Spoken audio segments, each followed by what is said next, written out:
ಕನ್ಯಾ ರಾಶಿ ವೀಕ್ಷಕರಿಗೆಲ್ಲ ಸ್ವಾಗತ. 2026 ಆಗಸ್ಟ್ ತಿಂಗಳಿನಲ್ಲಿ ಕನ್ಯಾ ರಾಶಿಯವರ ಮಾಸ ಫಲಿತಾಂಶಗಳು ಹೇಗಿದೆ ಅಂತ ನೋಡ್ತಾ ಹೋಗೋಣ. ಮೊದಲಿಗೆ ಈ ತಿಂಗಳಿನಲ್ಲಿ ಗ್ರಹ ಸಂಚಾರ ಈ ತರ ಇದೆ. ರಾಹು ಕುಂಭರಾಶಿಯಲ್ಲಿ ಸಂಚಾರ, ಶನಿ ವಕ್ರಿಯಾಗಿ ಮೀನರಾಶಿಯಲ್ಲಿ ಸಂಚಾರವನ್ನು ಮಾಡ್ತಾ ಇದ್ದಾರೆ, ಕೇತು ಸಿಂಹ ರಾಶಿಯಲ್ಲಿ ಸಂಚಾರ, ಗುರು ಕರ್ಕಾಟಕ ರಾಶಿಯಲ್ಲಿ ಸಂಚಾರ. ಆದರೆ ಅಸ್ತಂಗತ ಆಗಿದ್ದಾರೆ. ಆಗಸ್ಟ್ 12ನೇ ತಾರೀಕು ಅಸ್ತಂಗತ ತ್ಯಾಗವನ್ನು ಮಾಡ್ತಾ ಇದ್ದಾರೆ. ಇನ್ನು ಕುಜ ಮಿಥುನ ರಾಶಿಯಲ್ಲಿ ತಿಂಗಳು ಪೂರ್ತಿ ಕೂಡ ಮಿಥುನ ರಾಶಿಯಲ್ಲಿ ಸಂಚಾರವನ್ನ ಮಾಡ್ತಾ ಇದ್ದಾರೆ. ಬುಧನು ಕೂಡ ಆಗಸ್ಟ್ 5ನೇ ತಾರೀಕಿನ ತನಕ ಮಿಥುನ ರಾಶಿಯಲ್ಲಿ ಸಂಚಾರ, ನಂತರ ಕರ್ಕಾಟಕ ರಾಶಿಗೆ ಪ್ರವೇಶವನ್ನು ಮಾಡಿ ಸಂಚಾರವನ್ನು ಮಾಡ್ತಾರೆ. ಆಗಸ್ಟ್ 22ನೇ ತಾರೀಕು ಮತ್ತೆ ಸಿಂಹ ರಾಶಿಗೆ ಪ್ರವೇಶವನ್ನು ಮಾಡ್ತಾರೆ. ಇನ್ನು ರವಿ ಆಗಸ್ಟ್ 17ನೇ ತಾರೀಕಿನ ತನಕ ಕರ್ಕಾಟಕ ರಾಶಿಯಲ್ಲಿ ಸಂಚಾರ, ನಂತರ ಅವರು ಸಿಂಹ ರಾಶಿಗೆ ಪ್ರವೇಶವನ್ನು ಮಾಡ್ತಾರೆ. ಇನ್ನು ಈ ತಿಂಗಳು ಪೂರ್ತಿ ಕೂಡ ಶುಕ್ರ ಕನ್ಯಾ ರಾಶಿ, ನಿಮ್ಮ ಒಂದು ಜನ್ಮ ರಾಶಿಯಲ್ಲೇ ಸಂಚಾರವನ್ನ ಮಾಡ್ತಾ ಇರ್ತಾರೆ. ಈ ಎಲ್ಲ ಒಂದು ಗ್ರಹ ಸಂಚಾರ ರೀತಿಯ ಕನ್ಯಾ ರಾಶಿಯವರಿಗೆ, ಮುಖ್ಯವಾಗಿ ಕನ್ಯಾ ರಾಶಿ ವೀಕ್ಷಕರಿಗೆಲ್ಲ ಒಂದು ಕಿವಿ ಮಾತು ಅಂತನಾದ್ರೂ ಅನ್ಕೊಳ್ಳಿ, ಅಥವಾ ಒಂದು ಮಾಹಿತಿ, ಒಂದು ಇನ್ಫಾರ್ಮೇಶನ್ ಆದ್ರೂ ಅಂತನಾದ್ರೂ ಅನ್ಕೊಳ್ಳಿ. ನೋಡಿ, ಎಲ್ಲರೂ ಕೂಡ ರಾಶಿ ಫಲಿತಾಂಶ ನಂದು ಈ ತಿಂಗಳು ಹೆಂಗಿದೆ, ನಂದು ಈ ನಕ್ಷತ್ರಕ್ಕೆ ಹೆಂಗಿದೆ ಅಂತ ನೋಡ್ತಾ ಇರ್ತೀರ. ರಾಶಿ ಫಲಿತಾಂಶವನ್ನೇ ಅವಲಂಬಿತರಾಗ್ತಾ ಇದ್ದೀರಾ, ಅದರ ಮೇಲೆನೆ ಡಿಪೆಂಡ್ ಆಗ್ತಾ ಇದ್ದೀರಾ. ಅಂಥವ್ರಿಗೆಲ್ಲನೂ ಕೂಡ ಅವ್ರಿಗೆ ಒಂದು ಮಾಹಿತಿನ ನಾನು ನಿಮಗೆ ಕೊಡ್ತಾ ಇದ್ದೇನೆ. ನೋಡಿ, ರಾಶಿ ಫಲಿತಾಂಶ ಅಂದ್ರೆ ಏನು, ರಾಶಿ ಅಂದ್ರೆ ಏನು?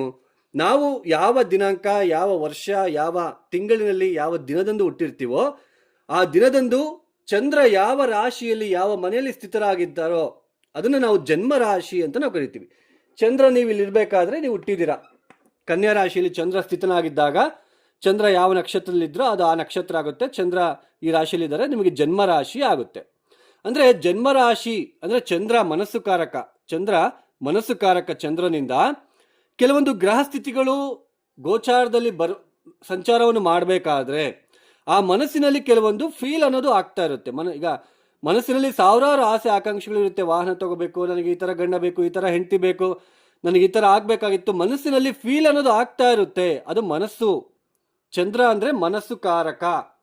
ಈ ಚಂದ್ರ ಮನಸ್ಸುಕಾರಕ ಚಂದ್ರನಿಂದ ಗ್ರಹಸ್ಥಿತಿ ಬದಲಾವಣೆ ಆದಂತೆಲ್ಲ ಗೋಚಾರದಲ್ಲಿ ಕೆಲವೊಂದು ಮನಸ್ಸಿನಲ್ಲಿ ಒಂದು ಫೀಲು, ಒಂದು ಆವೇದನ, ಒಂದು ಆವೇಶಪೂರಿತವಾಗಿರ್ತಕ್ಕಂತಹ ನಿರ್ಣಯಗಳು ಕೆಲವೊಂದು ಸಲ ಗ್ರಹಸ್ಥಿತಿ ಚೆನ್ನಾಗಿಲ್ಲದೆ ಇದ್ದಾಗ, ಗ್ರಹಸ್ಥಿತಿ ಚೆನ್ನಾಗಿದ್ದಾಗ ಮನಸ್ಸಿಗೆ ಸಂತೋಷ, ಈ ತರ ಆಗ್ತಾ ಇರುತ್ತೆ. ಮನಸ್ಸಿನಲ್ಲಿ ಏನೋ ಒಂದು ವಾಹನ ತಗೋಬೇಕು ಅಂತ ಅನ್ಕೊಳ್ತೀವಿ, ಅಥವಾ ಮನೆ ಕಟ್ಟಬೇಕು ಅಂತ ಅನ್ಕೊಳ್ತೀವಿ. ಬಟ್ ಮನಸ್ಸಿಲ್ಲ ಅನ್ಕೊಳ್ತೀವಿ ಅಷ್ಟೇ. ಬಟ್ ಅದನ್ನು ಪ್ರಾಯೋಗಿಕವಾಗಿ ನಾವು ಮಾಡ್ತೀವಾ ಇಲ್ವಾ ಅನ್ನೋದು ನಮ್ಮ ಜಾತಕ ಹೇಳುತ್ತೆ. ಅರ್ಥ ಮಾಡ್ಕೋಬೇಕು. ಗೋಚಾರದಲ್ಲಿ ರಾಶಿ ಫಲಿತಾಂಶ ಅನ್ನೋದು, ರಾಶಿ ಅಂದ್ರೇನು? ಸಮೂಹ. ಒಂದು ರಾಶಿಯಲ್ಲಿ ಲಕ್ಷಾನ್ಗಟ್ಲೆ ಹುಟ್ಟಿರ್ತಾರೆ. ಎಲ್ಲರಿಗೂ ಕೂಡ ಒಂದೇ ತರಹದ ಸ್ಥಿತಿಗತಿಗಳು ಇರೋದಿಲ್ಲ. ಜನ್ಮರಾಶಿ ಚಂದ್ರ ಮನಸ್ಸುಕಾರಕ ಚಂದ್ರನಿಂದ ಗ್ರಹ ಸ್ಥಿತಿಗಳು ಬದಲಾವಣೆ ಆದಂತೆಲ್ಲ ಮನಸ್ಸಿನ ಮೇಲೆ ಮಾತ್ರ ಪ್ರಭಾವ ಬೀರುತ್ತೆ. ಮತ್ತು ಈ ತಿಂಗಳಿನಲ್ಲಿ ಈ ರಾಶಿಯವರಿಗೆ ಗಜಕೇಸರಿ ಯೋಗ, ಬುಧಾದಿತ್ಯ ಯೋಗ, ಹಂಸಯೋಗ ಅಥವಾ ಶಶಮಹ ಯೋಗ ಅಥವಾ ವಿಪರೀತ ರಾಜಯೋಗ ಅಂತ ನೀವು ನೋಡ್ತಾ ಇರ್ತೀರ. ಆ ಥರ ರಾಜಯೋಗಗಳು, ಆ ಥರ ಯಾವುದೇ ಯೋಗಗಳು ಬರುವುದಿಲ್ಲ, ರಾಶಿ ಫಲಿತಾಂಶದಲ್ಲಿ ಅಪ್ಲಿಕೇಬಲ್ ಆಗುವುದಿಲ್ಲ. ಇದನ್ನ ಅರ್ಥ ಮಾಡ್ಕೋಬೇಕು ನೀವು. ಕೇವಲ ನಮ್ಮ ಜಾತಕದಲ್ಲಿದ್ದರೆ ಅವು ಆ ಪ್ಲಾನೆಟ್ ಸ್ಟ್ರೆಂತ್ ಇತ್ತು ಅಂದರೆ ಆ ದಶಾಭುಕ್ತಿ ಬಂದಾಗ ಆಕ್ಟಿವೇಟ್ ಆಗಿ ನಮಗೆ ಒಳ್ಳೆ ಫಲಿತಾಂಶ ಕೊಡ್ತಾರೆ.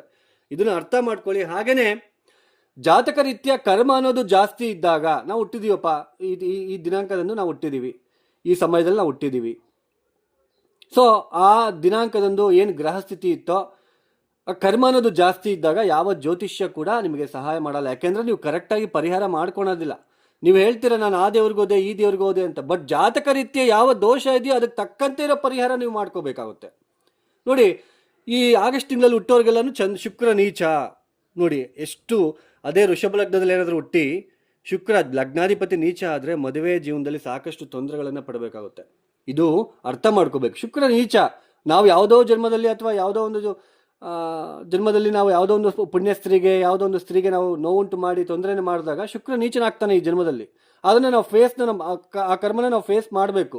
ಒಳ್ಳೇದಾಗ್ತಿಲ್ಲ ಅಂತ ಅನ್ಕೊಂಡ್ಬಿಟ್ರೆ ಒಂದು ವಾರ ಪೂಜೆ ಮಾಡಿದ್ವಿ ಅಥವಾ ಶುಕ್ರನಿಗೆ ಹೋಮ ಮಾಡಿಸ್ಬಿಟ್ಟಿದ್ದೀನಿ, ಅದು ತಪ್ಪಾಗುತ್ತೆ. ಒಂದ್ಸಲ ಮಾಡಿಸೋದ್ರಲ್ಲ, ಅದಕ್ಕೆ ತಕ್ಕಂತಿರೋ ಪರಿಹಾರ ನಾವೇ ಸ್ವತಃ ಮಾಡ್ಕೊಳ್ತಾ ಹೋಗಬೇಕು. ಕಷ್ಟಪಟ್ಬಿಟ್ಟು ಶುಕ್ರನಿಗೆ ಸಂಬಂಧಪಟ್ಟಿರ್ತಕ್ಕಂಥ ಮಂತ್ರಗಳಾಗಿರ್ಬೋದು, ಅಥವಾ ಯಾವುದೋ ಒಂದು ಶುಕ್ರ ಅಂದರೆ ಮಹಾಲಕ್ಷ್ಮಿ, ಈ ಥರ ದೇವಿಗೆ ಸಂಬಂಧಪಟ್ಟಿರ್ತಕ್ಕಂಥ ಮಂತ್ರಗಳಾಗಿರ್ಬೋದು. ಎಕ್ಸಾಂಪಲ್ ಕೊಡ್ತಾ ಇದ್ದೀನಿ ನಾನು.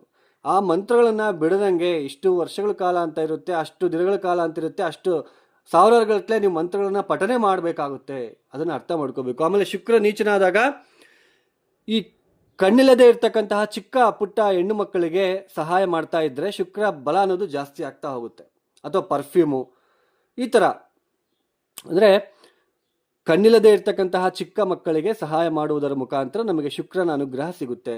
ಬೇರೆ ಹೋಮ ಡೈಮಂಡ್ ಹಾಕೊಂಬಿಟ್ರೆ ಒಳ್ಳೇದಾಗ್ಬಿಡುತ್ತೆ. ಉಂಗುರ ನೀವು ಹೇಳ್ತೀರಲ್ಲ, ಇವಾಗ ಹೊಸ್ದಾಗಿ ಬೇರೆ ಬ್ರಾಸ್ಲೆಟ್ಗಳು ಬಂದಿದ್ದಾವೆ, ಅದನ್ನ ಹಾಕೊಂಡ್ಬಿಟ್ರೆ ದನವು ಅಂದರೆ ಹಣ ಹುಡ್ಕೊಂಬರುತ್ತೆ ಅಂತ ಹೇಳ್ಬಿಟ್ಟು, ಅದೆಲ್ಲ ಫೇಕ್ ರೀ. ಅದನ್ನೆಲ್ಲ ನೀವು ಬಿಲೀವ್ ಮಾಡಬೇಡಿ. ಅಥವಾ ಬಿಲೀವ್ ಮಾಡಿ ಹಣ ತಗೊಳಂಗಿದ್ರೆ ಅದು ಅಲಂಕಾರಿಕ ವಸ್ತು ಮಾತ್ರ ಆಗಿರುತ್ತೆ ನಿಮ್ಮ ಕೈಯಲ್ಲಿ ಅಷ್ಟೇ.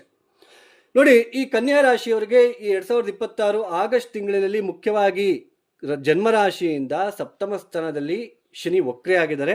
ದಶಮ ಸ್ಥಾನದಲ್ಲಿ ಕುಜ, ಲಾಭ ಸ್ಥಾನದಲ್ಲೇನೋ ಗುರು ರವಿ ಇದ್ದಾರೆ. ಆಗಸ್ಟ್ 17ನೇ ತಾರೀಕು ರವಿ ಕೂಡ ಸಿಂಹರಾಶಿಗೆ ಬಂದ್ಬಿಡ್ತಾರೆ.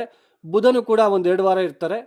ಆಮೇಲೆ ಅವರು ಕೂಡ 12ನೇ ಮನೆಗೆ ಬರ್ತಾರೆ. ಸ್ವಲ್ಪ ಮೊದಲನೇದಾಗಿ ಇಲ್ಲಿ ಮೊದಲ 2 ವಾರಗಳ ಕಾಲ ಸ್ವಲ್ಪ ರವಿ ಬಲ ಇರುತ್ತೆ, ಬುಧನ ಬಲ ಇರುತ್ತೆ, ಗುರುಬಲ ಕೂಡ ಇರುತ್ತೆ.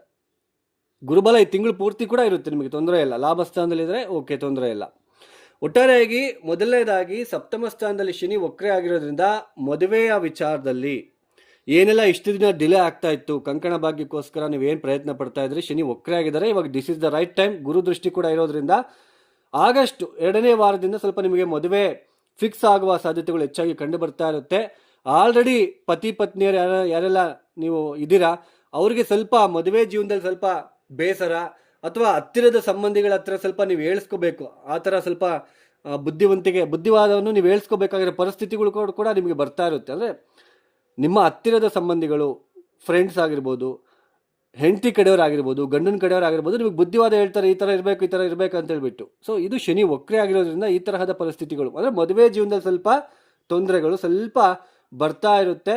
ಬಟ್ ಗುರು ದೃಷ್ಟಿ ಇರೋದ್ರಿಂದ ಓಕೆ, ಸ್ವಲ್ಪ ಸಂವಾಟ್ ರಿಲೀಫ್ ಅನ್ನೋದು ಕೂಡ ನಿಮಗೆ ಅಷ್ಟೊಂದು ತೊಂದರೆಗಳು ಅಂತೂ ಇರೋದಿಲ್ಲ. ಬಟ್ ಶುಕ್ರ ಕೂಡ ನೀಚನಾಗಿರೋದು ಸ್ವಲ್ಪ ಆ ಪ್ಲೇಸೆಂಟ್ನ, ಸ್ವಲ್ಪ ಆ ಉತ್ಸಾಹನ ನಿಮಗೆ ಕೊಟ್ಟರು ಕೂಡ ಶುಕ್ರ. ಬಟ್ ತಂದೆ ಸಪೋರ್ಟ್ ಕೂಡ ನಿಮಗೆ ಕೊಟ್ಟರು, ಹಣಕಾಸಿನ ವಿಚಾರದಲ್ಲಿ ಕೂಡ ನಿಮಗೆ ಪ್ರಗತಿ ಅನ್ನೋದು ಇರುತ್ತೆ, ತೊಂದರೆ ಇಲ್ಲ. ಬಟ್ ಎಲ್ಲ ಒಂದು ಕಡೆ ಮನಸ್ಸಿನಲ್ಲಿ ಇನ್ನೂ ನಮಗೆ ಅಸಮಾಧಾನ ಅನ್ನೋದು ನೀವು ವ್ಯಕ್ತಪಡಿಸ್ತಾ ಇರ್ತೀರಿ. ಇನ್ನು ಸ್ವಲ್ಪ ಹಣ ಬರಬೇಕಾಗಿತ್ತು, ಅಥವಾ ಇನ್ನೂ ಸ್ವಲ್ಪ ನಾನೇನು ಅಂದ್ಕೊಳ್ತಾ ಇದ್ದೀನಿ ಆ ಪ್ರೀತಿ ಸಿಗ್ತಾ ಇಲ್ಲ, ಅಥವಾ ಈ ತರಹದ ಒಂದು ಬಾಂಡಿಂಗು ಅಥವಾ ಇನ್ನೂ ಸಿಗಬೇಕಾಗಿತ್ತು ಅನ್ನೋದ ಒಂದು ಭಾವನೆ ಅನ್ನೋದು ನಿಮಗೆ ಮನಸ್ಸಿನಲ್ಲಿ ಬರ್ತಾ ಇರುತ್ತೆ ಅಂತ ಹೇಳ್ಬೋದು. ಅಂದರೆ ಆಮೇಲೆ ದಶಮ ಸ್ಥಾನದಲ್ಲಿ ಕುಜ ಅಷ್ಟಮಾಧಿಪತಿ ಆಗ್ತಾರೆ ನಿಮಗೆ. ಜನ್ಮರಾಶಿಯಿಂದ 1, 2, 3, 4, 5, 6, 7, 8 ಅಷ್ಟಮಾಧಿಪತಿ ದಶಮ ಸ್ಥಾನದಲ್ಲಿ ಕುಜ ಬಂದಿರೋದ್ರಿಂದ ಈ ತಿಂಗಳು ಪೂರ್ತಿ ಕೂಡ ಯು ಕ್ಯಾನ್ ಫೀಲ್, ಮನಸ್ಸುಕಾರಕ ಚಂದ್ರನಿಂದ ದಶಮ ಸ್ಥಾನದಲ್ಲಿ ಕುಜ ಬಂದಿರೋದ್ರಿಂದ ಯು ಕ್ಯಾನ್ ಫೀಲ್ ಲೈಕ್, ನಿಮ್ಗೆ ಏನಂತ ಫೀಲ್ ಆಗುತ್ತೆ ಅಂದರೆ ಉದ್ಯೋಗದಲ್ಲಿ ಸ್ವಲ್ಪ ಸ್ಟ್ರೆಸ್ ಥರ ಅನಿಸುತ್ತೆ, ಸ್ವಲ್ಪ ಸುಸ್ತು ಥರ ಅನಿಸ್ತಾ ಇರುತ್ತೆ, ಸುಸ್ತಾದಂಗೆ ಕಾಣಿಸ್ತಾ ಇರುತ್ತೆ. ಅಂದರೆ ಸ್ವಲ್ಪ ಸುಸ್ತಾಗೋದು, ಸ್ವಲ್ಪ ಕೆಲಸ ಮಾಡೋ ಜಾಗದಲ್ಲಿ ಇರಿಟೇಷನ್ ಆಗೋದು, ಇದೆಲ್ಲನೂ ಕೂಡ ನಿಮಗೆ ಈ ತಿಂಗಳಲ್ಲಿ ಕಂಡು ಬರ್ತಾ ಇರುತ್ತೆ ಅಂತ ಅರ್ಥ. ಸ್ವಲ್ಪ ಆರೋಗ್ಯದಲ್ಲೂ ಕೂಡ ಸ್ವಲ್ಪ ಮನೆಯಲ್ಲೂ ಆ ಕಂಫರ್ಟು, ಹ್ಯಾಪಿನೆಸ್ಸು ವಿಚಾರದಲ್ಲೂ ಕೂಡ ಸ್ವಲ್ಪ ಎಲ್ಲೋ ಒಂದು ಕಡೆ ತೊಂದರೆ ಅಂತ ಅನಿಸೋದು, ಮನಸ್ಸಿನಲ್ಲಿ ಆ ಥರ ಭಾವನೆಗಳು ನಿಮಗೆ ಬರ್ತಾ ಇರುತ್ತೆ. You can feel like that. ಮನಸ್ಸಿನಲ್ಲಿ ಸ್ವಲ್ಪ ಇರಿಟೇಷನ್ ಆಗೋದು, ತಾಯಿ ಜೊತೆ ಭಿನ್ನಾಭಿಪ್ರಾಯ, ವಿದ್ಯಾರ್ಥಿಗಳು ಓದಿನಲ್ಲಿ ಸ್ವಲ್ಪ ಎಲ್ಲ ಒಂದು ಕಡೆ ಓದಿನ ಬಗ್ಗೆ ಕಡಿಮೆ ಶ್ರದ್ಧೆ ತೋರಿಸ್ತಕ್ಕಂಥದ್ದು, ಮನೆಯಲ್ಲಿ ಚಿಕ್ಕ ಪುಟ್ಟ ಕಂಫರ್ಟ್ ಹ್ಯಾಪಿನೆಸ್ಸಲ್ಲಿ ಜಗಳ ಆಗ್ತಕ್ಕಂಥದ್ದು, ಇದರಲ್ಲೆಲ್ಲ ಸ್ವಲ್ಪ ಕುಜನ ದೃಷ್ಟಿ ಇರೋದ್ರಿಂದ ಶನಿಯ ದಶಮ ದೃಷ್ಟಿಯಿಂದ ಸ್ವಲ್ಪ ಈ ಥರ ನಿಮಗೆ ಮನಸ್ಸಿನಲ್ಲಿ ಫೀಲ್ ಆಗ್ತಾ ಇರ್ತೀರ ಅಷ್ಟೇ. ಆಮೇಲೆ ಹಣಕಾಸಿನ ವಿಚಾರದಲ್ಲಿ ದೊಡ್ಡ ಮಟ್ಟಕ್ಕೆ ಏನು ತೊಂದರೆ ಅಂತ ಇರೋದಿಲ್ಲ. ಬಟ್ ಆಗಸ್ಟ್ 17ನೇ ತಾರೀಕಿನ ನಂತರ ಈ ರವಿ ಬರ್ತಾರೆ. ಆಗಸ್ಟ್ 22ನೇ ತಾರೀಕು ಬುಧ ಕೂಡ ಬರ್ತಾರೆ. ಸ್ವಲ್ಪ ಭಯ, ಮರ್ತೋಗೋದು, ಸ್ಟ್ರೆಸ್ ಥರ ಫೀಲ್ ಆಗೋದು, ನಿದ್ದೆ ಬಾರದೇ ಇರ್ತಕ್ಕಂಥದ್ದು, ನಿದ್ರಾಹೀನತೆ, ಸ್ವಲ್ಪ ಸ್ನೇಹಿತರಿಂದ ಸ್ವಲ್ಪ ಎಲ್ಲೋ ಒಂದು ಕಡೆ ಚಿಕ್ಕ ಪುಟ್ಟ ಮನಸ್ಸಿನಲ್ಲಿ ವ್ಯತ್ಯಾಸಗಳು ಉಂಟಾಗ್ತಕ್ಕಂಥದ್ದು, ಈ ತರಹದ ಒಂದು ಭಾವನೆಗಳು ಬರ್ತಾ ಇರುತ್ತೆ ಈ ಸಮಯದಲ್ಲಿ. ಸ್ವಲ್ಪ ಗ್ರಹಣ ದೋಷ ಅಂತ ನಾವು ಕರಿತೀವಿ. ರವಿ ಕೇತು ಜೊತೆ ಸೇರಿಕೊಂಡಾಗ, ಮೋಕ್ಷಕಾರಕ ಕೇತು ಜೊತೆ ಸೇರಿಕೊಂಡಾಗ ಇಲ್ಲದೇ ಇರೋ ಕನಸುಗಳು ಜಾಸ್ತಿ ಬರೋದು, ಭಯ ಅಂತ ಅನಿಸೋದು, ಕೆಲಸ ಮಾಡೋ ಜಾಗದಲ್ಲಿ ಹೈಯರ್ ಆಫೀಸರ್ಸ್ ಜೊತೆ ಸ್ವಲ್ಪ ಭಿನ್ನಾಭಿಪ್ರಾಯ ಆಗೋದು, ಈ ಥರದ ಒಂದು ಸಿಚುಯೇಷನ್ಸ್ ನಿಮಗೆ ಮನಸ್ಸಿನಲ್ಲಿ ಬರ್ತಾ ಇರುತ್ತೆ ಅಂತ ಅರ್ಥ. ಒಟ್ಟಾರೆಯಾಗಿ ಕಂಕಣ ಭಾಗ್ಯ ಇದೆ, ಹಣದ ವಿಚಾರದಲ್ಲಿ ತೊಂದರೆ ಇಲ್ಲ. ಈ ಗಂಡ ಹೆಂಡತಿ ವಿಚಾರದಲ್ಲಿ ಸ್ವಲ್ಪ ತೊಂದರೆಗಳು, ಕ್ಲೋಸ್ ರಿಲೇಷನ್ಸ್ ಜೊತೆ ಭಿನ್ನಾಭಿಪ್ರಾಯ ಬಂದರೂ ಕೂಡ ಗುರು ದೃಷ್ಟಿ ಇರೋದ್ರಿಂದ ಅದು ಸರಿಪಡಿಸ್ಕೊಳ್ತಾ ಹೋಗುತ್ತೆ. ಬಟ್ ಉದ್ಯೋಗ ಮಾಡ್ತಕ್ಕಂಥ ಜಾಗದಲ್ಲಿ ಸ್ವಲ್ಪ ಸ್ಟ್ರೆಸ್ ಅಂತ ಅನಿಸ್ತಾ ಇರುತ್ತೆ. ಹೊಸ ಉದ್ಯೋಗ, ಹೊಸ ವ್ಯಾಪಾರ ಮಾಡೋದಕ್ಕೂ ಕೂಡ ಇದು ಅನುಕೂಲಕರವಾಗಿರ್ತಕ್ಕಂತಹ ಸ್ವಲ್ಪ ಸಮಯ ಅಂತಲೇ ಹೇಳಬಹುದು. ಒಟ್ಟಾರೆಯಾಗಿ ಕನ್ಯಾ ರಾಶಿಯವರು ಈ ತಿಂಗಳು ಪೂರ್ತಿ ಕೂಡ ನೀವು ಮಾಡಬೇಕಾಗಿರೋ ಕೆಲಸ ಸುಬ್ರಹ್ಮಣ್ಯ ಕರಾವಳಂಬ ಸ್ತೋತ್ರ ಪಾರಾಯಣ, ಆಂಜನೇಯ ಸ್ವಾಮಿ ದೇವಸ್ಥಾನದಲ್ಲಿ ಸ್ವಲ್ಪ 108 ಪ್ರದಕ್ಷಿಣೆ ಮಂಗಳವಾರದ ದಿನ ಮಾಡೋದಕ್ಕೆ ಪ್ರಯತ್ನ ಮಾಡಿ.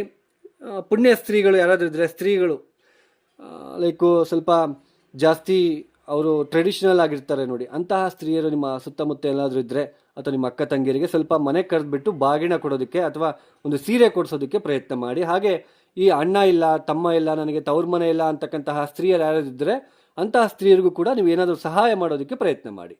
ಇನ್ನು ಯಾರೆಲ್ಲ ಈ ವಿಡಿಯೋನ ನೋಡ್ತಾ ಇದ್ದೀರಾ, ನಿಮಗೆ ಇಷ್ಟ ಆಗಿದ್ದರೆ ಮಾತ್ರನೇ ನೀವು ಲೈಕ್ ಮಾಡಿರಿ, ಇಲ್ಲಾಂದರೆ ಬಿಟ್ಬಿಡಿ, ಶೇರ್ ಮಾಡಿ, ಸಬ್ಸ್ಕ್ರೈಬ್ ಮಾಡ್ಕೊಳ್ಳಿ.